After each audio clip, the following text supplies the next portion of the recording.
যারা নির্বিঘ্নে মাতম করবে আপনারা কেউ স্বেচ্ছাসেবক বাহিনীদেরকে অনুরোধ করবো যে আপনারা দেখবেন যারা সাদা ধরে স্ত্রী করা কাপড় যদি বলা থাকে তারা স্ত্রী থাকে তাকে মারতে দিলেন না।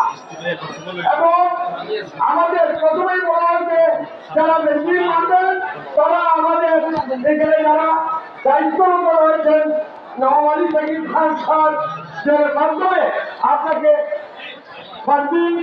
আমাদের ফান্ডিংয়ের সাথে যোগাযোগ করে আপনারা দেখবেন তাদের কাছ থেকে অনুমতি দিতে হবে, নাহলে আপনারা দেখতে মারতে পারবেন। ধন্যবাদ।